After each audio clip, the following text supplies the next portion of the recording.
So my current work is around a call for what I speak of as the fifth social revolution. And really what I'm looking at now is how we can integrate sort of human flourishing with a new vision of sort of ecological flourishing, and how that in turn links to an economy. I call it the fifth social revolution because I think that technology is such a deep driver of kind of human challenge, ecological challenge, and also possibility. And I draw on the work of the economist Carlota Perez, who says that this is the fifth technology revolution.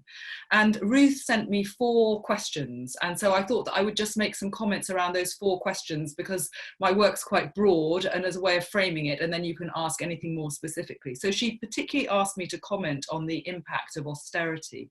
And obviously it's very clear that this pandemic has laid clear sort of inequalities and the deep divisions that do scar our nations, which perhaps all of us are aware of, but we know that the general public is not always aware of. We've seen that we can actually pivot at speed. So we could do things really differently. We've seen our ability to help one another, which is something I want to come back to. But I also think, and I won't talk about this because Michael Marmot's already talked about this so powerfully, this kind of profound connection between the social spread of the virus, economic imbalances, and actually how that is kind of rooted in the planet's ecological limits. I think what strikes me is not really the impact of austerity, although that's real, but what strikes me is the inadequacy and limitations of top-down, centralised social, political and economic systems. And I think what we've seen really clearly, which is a longer story but has been really framed in this pandemic, is how inadequate systems from the NHS to supermarkets, these vertical, centrally controlled models, are in trying to meet today's challenges. Whilst very networked, horizontal, open systems have been able to react very fast and provide different help. And I think a deep story is about that needs to be exposed is about the NHS, because what we've seen is, as ever in our systems, incredible professionals working against the grain to kind of deliver what's needed, in spite of the regulations and the difficulties of those sort of post-war sort of institutions which don't really help us now. So I think the critical question we need to ask kind of nationally, and that you are asking really, is yes, it's about finance and investment, but from a social perspective, the question has to be invest in what? And I think not invest in propping up those post-war models, but rather reinventing the welfare state. And actually similarly with the food economy, and we see well-stocked local shops, the challenges of the supermarket. So, you know, I'm talking about the social perspective, but this is a broader story about how we reinvest and reinvent in our institutions. The second question Ruth asked me was about the value of listening to experts, planning and preparedness. So what I would ask is, who is the expert? In the communities I work in, the people are the expert, the neighbours, the citizens, but actually we've forgotten how to listen.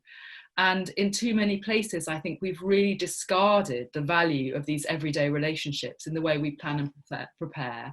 And despite a sort of rhetoric about criticising experts, in fact, we have overly relied on professionals. And a lot of my work is rethinking about, as I say, these vertical structures and how we sort of tip them on their side so that we have professionals working with communities in very different ways, as Rita's just shown us in her presentation.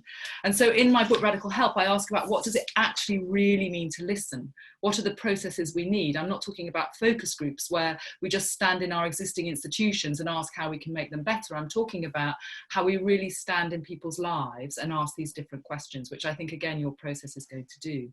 And I think it's very striking, and Michael Marmot touched on this, how far central government is behind local government.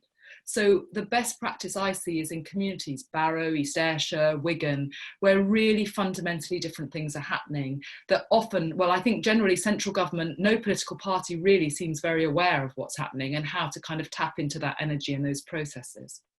The third question Ruth asked me was around the potential for transformation. And I think what we've seen really powerfully is how we've helped one another in a kind of myriad ways, from sort of mask making to medicine delivery to having a chat over the garden fence to providing iftar suppers in Ramadan and so on. And we've got to know each other. And I think that this is no small thing. And I think that that we shouldn't expect all these small mutual aid groups to survive. For me, that isn't necessarily the point. I think what is the point is that we've had this profound experience of participation and getting to know each other and changing in many localities what people think is possible. So most of my work in this pandemic has been working with local authorities who have seen something really different happen locally, a kind of reconnection between communities and statutory services, and a very different way of those statutory services operating. And now they're asking me how I can support them to make sure that that very different way of working goes forward. So if you like, there's been this kind of live prototyping of different kind of institutional models, and now people are saying, how can we make this happen?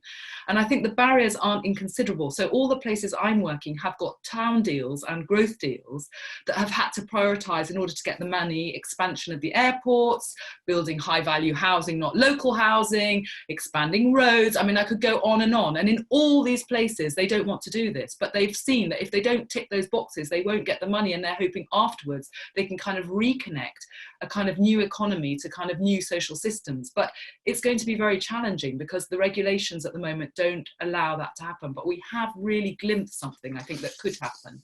You know, one of the stories I tell in my book, Radical Help, when I had this circle, which in fact there is still one in Rochdale, which is a different way of supporting older people, is that when I would go to local authorities, they would say, well, we love this. It will obviously cost us less money, but people here, they will never participate. And actually what we've seen now is we can't use that argument, that if you really go with the grain of people's lives, everybody will join in. And the fourth thing then is the changes that are needed. So immediately before the pandemic broke, I was working in communities in different parts of Britain. I've got a project around kind of reimagining the working life, where actually the 4-day working week has been a completely spontaneous demand. Although I would say the feminist angle on that should be a 6-hour working day, but we can come back to that. But people didn't talk about, that's my idea, but people actually talked about the 4-day working week. And I was exploring with grave diggers, carers, digital entrepreneurs, nuclear weapon makers, what actually is a good working life in this century. And everywhere the concern was the same, and it was about stability. How can you actually build a stable life in conditions of unpredictable change? And really profoundly, people do not believe in the safety nets that are available, that they will help them, or in fact that, you know, people, I mean, so many people said to me they don't even expect the NHS to last, which I thought was quite interesting. And out of this, I think we need to do 3 things. So the first is we have to tell a new story. And I'm really conscious in the work that I do, which is really sort of living alongside very different people, how few people are brought into the story of the climate emergency, of what's needed and what could be, and how we could tell a story. I mean, I wasn't in the early evidence, but obviously it's clear that lots of people have been saying this, but how can we connect a story of social flourishing, you know, humans, people, with a new story of ecological flourishing that does resonate in the communities that I'm working in? Then how can we enable transition through the shocks that are obviously going to follow this pandemic, but also towards the Green New Deal? And I think it's really important that all state funding has to be angled in this way, enabling everybody to flourish. And of course, it is very dispiriting that, you know, perhaps alone amongst European nations at the moment, we're not tying any conditions to the state investments that are being made.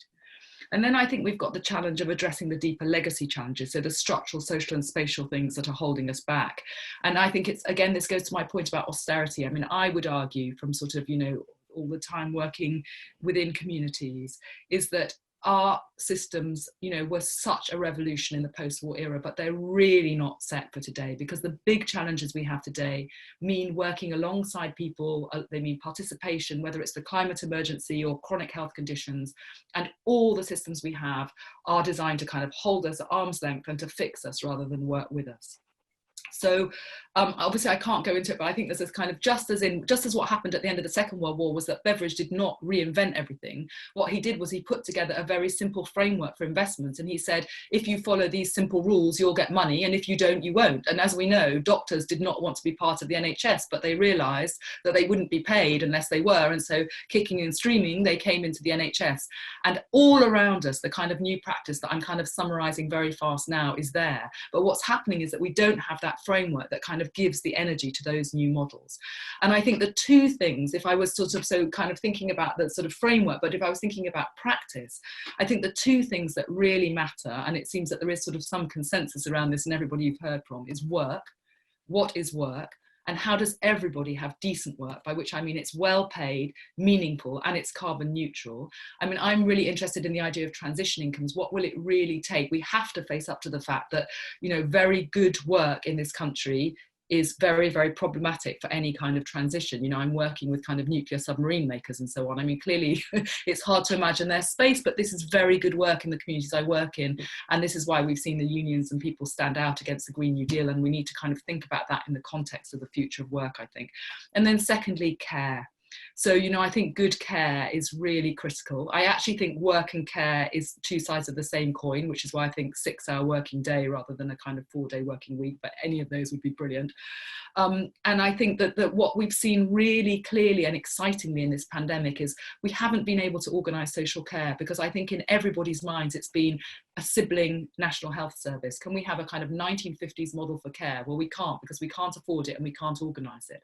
But if we really thought about these kind of localised networks that move from sort of very simple neighbourliness into kind of different forms of care that are very humane and relational at the higher end with dementia, we could think about how we could create a very sort of networked, open 21st century system of care.